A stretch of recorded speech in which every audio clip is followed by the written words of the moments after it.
नमस्कार दोस्तों, welcome to संभव एजुकेशन। दिस है जारिन शुक्ला एंड आज की क्लास में डिस्कस करेंगे जीके के इम्पॉर्टेंट क्वेश्चन। ये दोस्तों सभी टॉप के क्वेश्चन होंगे। इसमें से कुछ ऐसे क्वेश्चन भी हैं जो बीएड प्रवेश परीक्षा में पूछे गए हैं, तो आप लोग ध्यान से क्लास को देखिए और क्लास के अंत में अपना स्कोर ज़रूर बताइए कि आपके कितने क्वेश्चन राइट निकले। दोस्तों सबसे पहले आप लोग क्लास को लाइक करिए, अपने फ्रेंड ग्रुप सभी जगह शेयर कर दीजिएगा ताकि ज़्यादा से ज़्यादा लोग जुड़ सकें। और जो फ्रेंड इस चैनल पर नए हैं वो चैनल को सब्सक्राइब करेंगे, बेल आइकन को प्रेस कीजिए ताकि सभी नोटिफिकेशन आप तक पहुंच सकें। चलिए शुरू करते हैं आज की क्लास। क्वेश्चन नंबर फर्स्ट के लिए आंसर करिए। अच्छा क्वेश्चन है दोस्तों, सुभाष चंद्र बोस ने भारतीय राष्ट्रीय कांग्रेस से निकलने के बाद किस पार्टी की स्थापना की थी? आपको बताना है नेताजी सुभाष चंद्र बोस ने भारतीय राष्ट्रीय कांग्रेस से निकलने के बाद किस पार्टी की स्थापना की थी?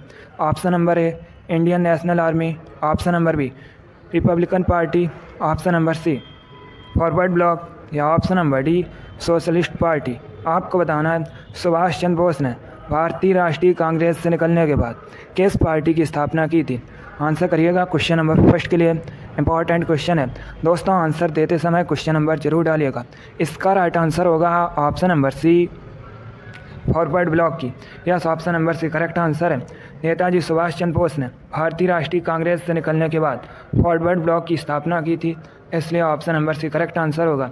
एक क्वेश्चन आपके एग्जाम में पूछा गया था कि फॉरवर्ड ब्लॉक की स्थापना सुभाष चंद्र बोस ने कब की थी, तो आप लोग याद रखिएगा 1939 में।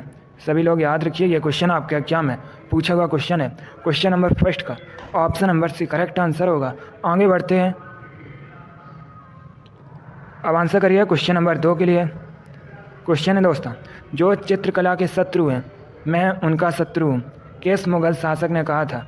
आपको बताना है जो चित्रकला के शत्रु हैं मैं उनका शत्रु हूँ, ये किस मुगल शासक ने कहा था? ऑप्शन नंबर ए अकबर ने, ऑप्शन नंबर बी जहांगीर ने, ऑप्शन नंबर सी शाहजहां ने या ऑप्शन नंबर डी औरंगजेब ने। क्वेश्चन नंबर 2 के लिए आंसर करिए। आंसर देते समय क्वेश्चन नंबर जरूर डालिएगा। इसका right answer option number B होगा Jahangir. Yes, option number B correct answer है दोस्तों। जहांगीर ने कहा था जो चित्रकला के शत्रु हैं मैं उनका शत्रु हूँ, इसलिए option number B correct answer होगा। अगला क्वेश्चन देखते हैं। अब आंसर करिए क्वेश्चन नंबर 3 के लिए। यह भी इंपॉर्टेंट क्वेश्चन है, अच्छा क्वेश्चन है। यह भी क्वेश्चन आपके एग्जाम में कई बार इसी प्रकार से पूछा हुआ क्वेश्चन है। आपको बताना है रामकृष्ण मिशन की स्थापना किसने की थी? बताइएगा, रामकृष्ण मिशन की स्थापना किसने की थी? ऑप्शंस दिए गए हैं, पहले आप लोग ध्यान से ऑप्शन पढ़ लीजिएगा, उसके बाद ही आंसर करिए, तो का मत लगाइए। Very good. आपको बताना है रामकृष्ण मिशन की स्थापना किसने की थी? दोस्तों इसका राइट आंसर होगा ऑप्शन नंबर ए स्वामी विवेकानंद ने। Yes, option number A correct answer है। रामकृष्ण मिशन की स्थापना स्वामी विवेकानंद ने की थी, इसलिए option number A correct answer होगा। कब की थी दोस्तों? 1897 में की थी, 1897 में की थी। आप लोग याद रखिएगा, ऐसे भी क्वेश्चन पूछ लेते हैं। स्वामी विवेकानंद ने रामकृष्ण मिशन की स्थापना कब की थी? तो आप लोग याद रखिएगा 1897 में। रामकृष्ण परमहंस ये दोस्तों स्वामी विवेकानंद के गुरु थे। आगे बढ़ते हैं, अब आंसर करिए क्वेश्चन नंबर 4 के लिए। ये भी अच्छा क्वेश्चन है, इंपॉर्टेंट है, आपके एग्जाम में पूछा हुआ क्वेश्चन है। आपको बताना है स्वराज पार्टी की स्थापना किस सन में हुई थी? बताइएगा, स्वराज पार्टी की स्थापना किस सन में हुई थी? ऑप्शन दिए गए हैं। गुड दोस्तों, आपके एग्जाम में इसी प्रकार के हिस्ट्री क्वेश्चन पूछे जाते हैं, इसलिए आप लोग ध्यान से क्लास को देखिएगा। देखिए जीके में हिस्ट्री के इसी प्रकार के क्वेश्चन पूछे जाते हैं। कुछ इसमें ऐसे क्वेश्चन भी हैं जो आपके एग्जाम में कई बार पूछे गए हैं। गुड, आपको अभी आंसर देना है स्वराज पार्टी की स्थापना किस सन में की गई थी। चलिए सभी लोग आंसर करिएगा। इसका right answer option number D होगा 1923 में। Yes, option number D correct answer है दोस्तों। 1923 में स्वराज पार्टी की स्थापना की गई थी, इसलिए option number D correct answer होगा। अब आपसे एग्जाम में क्वेश्चन पूछ सकते हैं कि स्वराज पार्टी की स्थापना किसने की थी, तो आप लोग याद रखिएगा CR दास ने और दोस्तों मोतीलाल नेहरू ने मिलकर स्वराज पार्टी की स्थापना की थी 1923 में। चलिए क्वेश्चन नंबर 4 का option number D correct answer होगा। आगे बढ़ते हैं, अब आंसर करिए क्वेश्चन नंबर 5 के लिए। यह भी अच्छा क्वेश्चन है। आपको बताना है पाल वंश का संस्थापक कौन था? बताइएगा, पाल वंश का संस्थापक कौन था? Option number A Gopal, option number B Dharmapal, option number C Devapal या ऑप्शन नंबर डी इनमें से कोई नहीं, नन ऑफ दीज। आपको बताना है पाल वंश का संस्थापक कौन था। Very good, right answer option number A होगा Gopal. Yes, option number A correct answer है दोस्तों। पाल वंश का संस्थापक गोपाल था, इसलिए option number A correct answer होगा। एक क्वेश्चन एग्जाम में पूछा जाता है कि विक्रमशिला विश्वविद्यालय की स्थापना किसने की थी, तो आप लोग याद रखिएगा दोस्तों, धर्मपाल ने विक्रमशिला विश्वविद्यालय की स्थापना की थी। चलिए, इसका right answer option number A होगा, पाल वंश का संस्थापक गोपाल था। आगे बढ़ते हैं, अब आंसर करिए क्वेश्चन नंबर 6 के लिए। यह भी अच्छा क्वेश्चन है दोस्तों। आपको बताना है किसने कहा था स्वराज मेरा जन्म सिद्ध अधिकार है और मैं इसे लेकर रहूँगा। यह भी क्वेश्चन आपके एग्जाम में कई बार पूछा हुआ क्वेश्चन है। बताइएगा किसने कहा था स्वराज मेरा जन्म सिद्ध अधिकार है और मैं इसे लेकर रहूँगा। ऑप्शन दिए गए हैं, ध्यान से ऑप्शन पढ़ लीजिए और राइट आंसर करिएगा। वेरी गुड, बहुत अच्छे दोस्तों। इसका राइट आंसर ऑप्शन नंबर भी होगा बाल गंगाधर तिलक ने। यस, ऑप्शन नंबर भी करेक्ट आंसर है दोस्तों। बाल गंगाधर तिलक ने कहा था स्वराज मेरा जन्म सिद्ध अधिकार है और मैं इसे लेकर रहूँगा, इसलिए ऑप्शन नंबर भी करेक्ट आंसर होगा। बाल गंगाधर तिलक को दोस्तों लोकमान की उपाधि से भी सम्मानित किया गया है। आगे बढ़ते हैं, क्वेश्चन नंबर 7 के लिए आंसर करिए। थोड़ा सा कठिन क्वेश्चन है, बट आप लोग आंसर देने की कोशिश कीजिएगा। आपको बताना है प्राचीन सिक्कों पर वीणा बजाते हुए दिखाया गया हिंदू राजा कौन था। आपको बताना है प्राचीन सिक्कों पर वीणा बजाते हुए दिखाया गया हिंदू राजा कौन था। Option number A Vikramaditya, option number B Samudragupta, option number C Harshavardhana या option number D Chandragupta Maurya. चलिए, सभी लोग क्वेश्चन नंबर 7 के लिए आंसर करिएगा। आपको बताना है प्राचीन सिक्कों पर वीणा बजाते हुए दिखाया गया हिंदू राजा कौन था। वेरी गुड, इसका राइट आंसर ऑप्शन नंबर भी होगा समुद्रगुप्त। यस, ऑप्शन नंबर भी करेक्ट आंसर है दोस्तों। प्राचीन सिक्कों पर वीणा बजाते हुए दिखाया गया हिंदू राजा समुद्रगुप्त था, इसलिए ऑप्शन नंबर भी करेक्ट आंसर होगा। आगे बढ़ते हैं, अब क्वेश्चन नंबर 8 के लिए आंसर करिएगा। क्वेश्चन है दोस्तों साइमन कमीशन का भारत आगमन किस वर्ष हुआ था। आपको बताना है ये जो साइमन कमीशन था इसका भारत आगमन किस वर्ष हुआ था। चलिए, क्वेश्चन नंबर 8 के लिए आंसर करिएगा। जिसने अभी लाइक नहीं किया एक बार लाइक करिए, अपने फ्रेंड ग्रुप सभी जगह शेयर कर दीजिएगा ताकि ज़्यादा से ज़्यादा लोग जुड़ सकें। और जो फ्रेंड इस चैनल पर नए हैं वो चैनल को सब्सक्राइब करेंगे, बेल आइकन को प्रेस कीजिए ताकि सभी नोटिफिकेशन आप तक पहुँच सकें। इसका राइट आंसर ऑप्शन नंबर भी होगा 1928 में। यस, ऑप्शन नंबर भी करेक्ट आंसर है। साइमन कमीशन का भारत आगमन 1928 में हुआ था, इसलिए ऑप्शन नंबर भी करेक्ट आंसर होगा। आगे बढ़ते हैं, अब आंसर करिए क्वेश्चन नंबर 9 के लिए। अच्छा क्वेश्चन है। आपको बताना है जनरल डायर की हत्या किसने की थी। बताइएगा जनरल डायर की हत्या किसने की थी। Option number A Bhagat Singh ने, option number B Nathuram Godse ने, option number C Udham Singh ने या option number D Chandrashekhar Azad ने। क्वेश्चन नंबर 9 के लिए आंसर करिएगा। आपको बताना है जनरल डायर की हत्या किसने की थी। दोस्तों ये सभी टॉप के क्वेश्चन हैं। आप लोग क्लास के अंत में अपना स्कोर जरूर बताइए कि आपके कितने क्वेश्चन राइट निकले। गुड, इसका right answer option number C होगा Udham Singh. Yes, option number C correct answer है। जनरल डायर की हत्या ऊधम सिंह ने की थी, इसलिए option number C correct answer होगा। आगे बढ़ते हैं, क्वेश्चन नंबर 10 के लिए आंसर करिए। यह भी अच्छा क्वेश्चन है। आपको बताना है निम्नलिखित में से भारत का सबसे पुराना स्मारक कौन सा है। ये 4 ऑप्शन दिए गए। Option number A Qutub Minar, option number B Taj Mahal, option number C Khajuraho या ऑप्शन नंबर डी अजंता की गुफाएं। आपको बताना है निम्न में से भारत का सबसे पुराना स्मारक कौन सा है। चलिए, क्वेश्चन नंबर 10 के लिए आंसर करिएगा। वेरी गुड, इसका right answer option number D होगा अजंता की गुफाएं। Yes, option number D correct answer है दोस्तों। इनमें से भारत का सबसे पुराना स्मारक अजंता की गुफाएं हैं, इसलिए option number D correct answer होगा। अब आपसे एग्जाम में क्वेश्चन और पूछा जा सकता है कि अजंता की गुफाएं ये कहाँ स्थित हैं। तो ये दोस्तों महाराष्ट्र में स्थित हैं। आगे बढ़ते हैं, क्वेश्चन नंबर 11 के लिए आंसर करिए। क्वेश्चन है दोस्तों जहांगीर के निर्देश पर किसने अबुल फजल की हत्या कर दी थी। आपको बताना है किसने दोस्तों जहांगीर के निर्देश पर अबुल फजल की हत्या कर दी थी। आंसर करिए क्वेश्चन नंबर 11 के लिए। अच्छा क्वेश्चन है। गुड, इसका right answer option number A होगा वीर सिंह बुंदेला ने। Yes, option number A correct answer है दोस्तों। जहांगीर के निर्देश पर वीर सिंह बुंदेला ने अबुल फजल की हत्या कर दी थी, इसलिए option number A correct answer होगा। आगे बढ़ते हैं। क्वेश्चन नंबर 12 के लिए आंसर करिए। ये क्वेश्चन आपके एग्जाम में पूछा हुआ क्वेश्चन है। आपको बताना है मुग़ल काल की राजकीय भाषा क्या थी। बताइएगा, मुग़ल काल की राजकीय भाषा क्या थी? ए उर्दू, बी फारसी, सी तुर्की या डी अरबी। आपको क्वेश्चन नंबर 12 के लिए आंसर करना है। आपको बताना है मुग़ल काल की राजकीय भाषा क्या थी। Good, right answer option number B होगा, Farsi. Yes, option number B correct answer है दोस्तों। मुग़ल काल की राजकीय भाषा फारसी थी, इसलिए option number B correct answer होगा। अगला क्वेश्चन देखते हैं।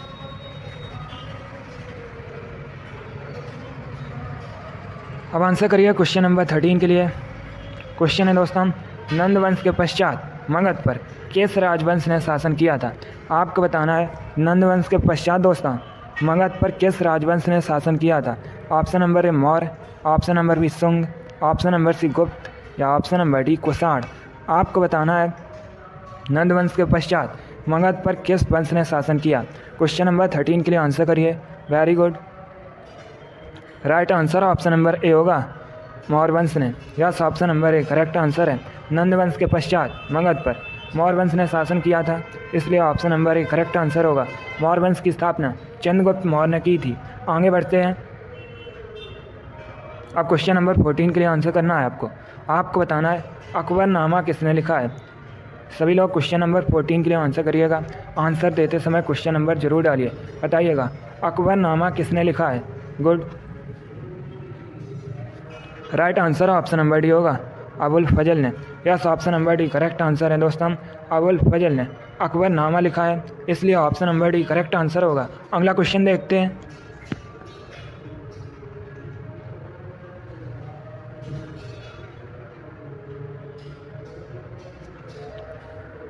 अब क्वेश्चन नंबर 15 के लिए आंसर करिएगा। सभी लोग पहले ध्यान से क्वेश्चन पढ़िए, उसके बाद ही आंसर दीजिए। Very good. क्वेश्चन है दोस्तों, भक्त तुकाराम कौन से मुग़ल सम्राट के समकालीन थे। आपको बताना है भक्त तुकाराम कौन से मुग़ल सम्राट के समकालीन थे। क्वेश्चन नंबर 15 के लिए आंसर करिए। वेरी गुड, इसका right answer option number C होगा, जहांगीर के। Yes, option number C correct answer है दोस्तों। अब आंसर करिए क्वेश्चन नंबर 16 के लिए। ये मोस्ट इंपॉर्टेंट क्वेश्चन है, क्योंकि ये क्वेश्चन आपके एग्जाम में कई बार इसी प्रकार से पूछा हुआ क्वेश्चन है। आपको बताना है किसने कहा था तुम मुझे खून दो मैं तुम्हें आज़ादी दूंगा। बताइएगा किसने कहा था तुम मुझे खून दो मैं तुम्हें आज़ादी दूंगा। Option number A Bhagat Singh ने, option number B Chandrashekhar Azad ने, option number C Aurobindo Ghosh ने या option number D Subhash Chandra Bose ने। चलिए क्वेश्चन नंबर 16 के लिए आंसर करिएगा। बताइएगा किसने कहा था तुम मुझे खून दो मैं तुम्हें आज़ादी दूंगा। अच्छा क्वेश्चन है, इंपॉर्टेंट है, कई बार आपके एग्जाम में पूछा हुआ क्वेश्चन है, आगे भी पूछा जा सकता है। इसका right answer option number D होगा, सुभाष चंद्र बोस ने। Yes, option number D correct answer है दोस्तों। सुभाष चंद्र बोस ने कहा था तुम मुझे खून दो मैं तुम्हें आज़ादी दूंगा, इसलिए option number D correct answer होगा। आगे बढ़ते हैं। क्वेश्चन नंबर 17 के लिए आंसर करिएगा। क्वेश्चन है दोस्तों, महाराष्ट्र में शिवाजी उत्सव एवं गणेश चतुर्थी किसने शुरू कराया था। आपको बताना है महाराष्ट्र में शिवाजी उत्सव एवं गणेश चतुर्थी किसने शुरू कराया था। सभी लोग क्वेश्चन नंबर 17 के लिए आंसर करिएगा। वेरी गुड, ये सभी इंपॉर्टेंट क्वेश्चन है। इसका राइट आंसर होगा option number C, Bal Gangadhar Tilak ने। Yes, option number C correct answer है दोस्तों। महाराष्ट्र में शिवाजी उत्सव और गणेश चतुर्थी बाल गंगाधर तिलक जी ने शुरू कराया था, इसलिए option number C correct answer होगा। आगे बढ़ते हैं। अब क्वेश्चन नंबर 18 के लिए आंसर करिए। आपको बताना है चाणक्य का अन्य नाम क्या था। सभी लोग आंसर करिएगा क्वेश्चन नंबर 18 के लिए। बताइएगा चाणक्य का अन्य नाम क्या था। दोस्तों चाणक्य ये चंद्रगुप्त मौर्य के गुरु थे। चंद्रगुप्त मौर्य ने मौर्य वंश की स्थापना की थी, अभी मैंने आपको बताया भी था। एक क्वेश्चन और एग्जाम में पूछ लेते हैं कि अर्थशास्त्र नामक ग्रंथ की रचना किसने की, तो आप लोग याद रखिएगा चाणक्य ने। इसका right answer option number B होगा, Vishnugupta. Yes, option number B correct answer है। चाणक्य का अन्य नाम विष्णुगुप्त है, इसलिए option number B correct answer है। और दोस्तों कौटिल्य भी चाणक्य का ही नाम है। चलिए क्वेश्चन नंबर 18 का option number B correct answer होगा। आगे बढ़ते हैं। क्वेश्चन नंबर 19 के लिए आंसर करिएगा। आपको बताना है लोधी वंश की स्थापना किसने की थी, बताइएगा। लोधी वंश की स्थापना किसने की थी? ए बहलोल लोधी ने, बी सिकंदर लोधी ने, सी इब्राहिम लोधी ने, या डी इनमें से कोई नहीं, नन ऑफ दीज। आपको बताना है लोधी वंश की स्थापना किसने की थी। Right answer option number A होगा, बहलोल लोधी ने। Yes, option number A correct answer है दोस्तों। लोधी वंश बहलोल लोधी ने की थी, इसलिए option number A correct answer है। एक क्वेश्चन आपके एग्जाम में पूछा गया था, लोधी वंश का अंतिम शासक कौन था? तो याद रखिएगा दोस्तों, इब्राहिम लोधी लोधी वंश का अंतिम शासक था। क्वेश्चन नंबर 19 का option number A correct answer है। लोधी वंश की स्थापना बहलोल लोधी ने की थी। अगला क्वेश्चन देखते हैं। अब क्वेश्चन नंबर 20 के लिए आंसर करिए। क्वेश्चन है, प्राचीन भारत का प्रसिद्ध शासक कौन था जिसने अपने जीवन के अंतिम दिनों में जैन धर्म अपनाया था? आपको बताना है प्राचीन भारत का प्रसिद्ध शासक कौन था जिसने दोस्तों अपने जीवन के अंतिम दिनों में जैन धर्म अपना लिया था। ऑप्शन दिए गए, option number A Samudragupta, option number B Bindusara, option number C Chandragupta, या option number D Ashoka. Question number 20 के लिए आंसर करिएगा। गुड, इसका right answer option number C होगा, Chandragupta. Yes, option number C correct answer है दोस्तों। चंद्रगुप्त ने अपने जीवन के अंतिम दिनों में जैन धर्म अपना लिया था, इसलिए option number C correct answer होगा। आगे बढ़ते हैं। क्वेश्चन नंबर 21 के लिए आंसर करिए। अब आपको बताना है सेल्यूकस निकेटर को किसने पराजित किया था, बताइएगा। सेल्यूकस निकेटर को किसने पराजित किया था? ए अशोक ने, बी चंद्रगुप्त मौर्य ने, सी बिंदुसार ने, या डी अजातशत्रु ने। आपको बताना है सेल्यूकस निकेटर को किसने पराजित किया था। Good, right answer option number B होगा, चंद्रगुप्त मौर्य ने। Yes, option number B correct answer है। चंद्रगुप्त मौर्य ने सेल्यूकस निकेटर को पराजित किया था, इसलिए option number B correct answer है। आगे बढ़ते हैं। क्वेश्चन नंबर 22 के लिए आंसर करिए। अब आपको बताना है चोल वंश की स्थापना किसने की थी, बताइएगा। चोल वंश का संस्थापक कौन था? गुड, आपको बताना है चोल वंश की स्थापना किसने की थी। राइट आंसर होगा option number C Vijayalaya. Yes, option number C correct answer है। विजयालय ने चोल वंश की स्थापना की थी, इसलिए option number C correct answer है। अभी मैंने आपको बताया था चंद्रगुप्त मौर्य ने मौर्य वंश की स्थापना की थी। एक क्वेश्चन आपके एग्जाम में पूछा गया था कि गुप्त वंश की स्थापना किसने की थी, तो याद रखिएगा ऑप्शन नंबर बी श्रीगुप्त ने गुप्त वंश की स्थापना की थी। क्वेश्चन नंबर 22 का option number C correct answer है। चोल वंश की स्थापना विजयालय ने की थी। आगे बढ़ते हैं। अब आंसर करिएगा दोस्तों क्वेश्चन नंबर 23 के लिए। क्वेश्चन है शिवाजी के आध्यात्मिक गुरु कौन थे? आपको बताना है शिवाजी के आध्यात्मिक गुरु कौन थे। क्वेश्चन नंबर 23 के लिए आंसर करिए। वेरी गुड, राइट आंसर होगा option number A Ramdas. Yes, option number A correct answer है, रामदास। ये दोस्तों शिवाजी के आध्यात्मिक गुरु थे। आगे बढ़ते हैं। क्वेश्चन नंबर 24 के लिए आंसर करिए। यह भी क्वेश्चन वैसे एग्जाम में पूछा हुआ क्वेश्चन है, बताइएगा। बारदौली सत्याग्रह का नेतृत्व किसने किया था? आपको बताना है बारदौली सत्याग्रह का नेतृत्व किसने किया था। वैसे एग्जाम में क्वेश्चन पूछ लेते हैं कि बारदौली सत्याग्रह ये कब हुआ था दोस्तों, तो ये हुआ था 1928 में। अब आपको बताना है इसका नेतृत्व किसने किया था। Very good, right answer option number C होगा, वल्लभ भाई पटेल ने। Yes, option number C correct answer है। बारदौली सत्याग्रह का नेतृत्व सरदार वल्लभ भाई पटेल ने किया था, इसलिए option number C correct answer है। एक क्वेश्चन आपके एग्जाम में पूछा गया था फूदान आंदोलन के नेतृत्व किसने किया था, तो याद रखिएगा विनोबा भावे ने दोस्तों फूदान आंदोलन का नेतृत्व किया था। यह क्वेश्चन आपके एग्जाम में पूछा हुआ क्वेश्चन है। क्वेश्चन नंबर 24 का option number C correct answer है। बारदौली सत्याग्रह का नेतृत्व सरदार वल्लभ भाई पटेल ने किया था। बारदौली सत्याग्रह 1928 में हुआ था। आगे बढ़ते हैं। क्वेश्चन नंबर 25 आपके सामने है। आज का लास्ट क्वेश्चन है, आपको बताना है दंती दुर्ग किस वंश का संस्थापक था, बताइएगा। दंती दुर्ग ये दोस्तों किस वंश के संस्थापक थे। ऑप्शन दिए गए हैं, ध्यान से ऑप्शन पढ़ लीजिए। ऑप्शन इस प्रकार है, ऑप्शन नंबर ए चोल वंश, ऑप्शन नंबर बी सोलंकी वंश, ऑप्शन नंबर सी राष्ट्रकूट वंश, या option number D none of these इनमें से कोई नहीं। आपको बताना है दंती दुर्ग किस वंश के संस्थापक थे।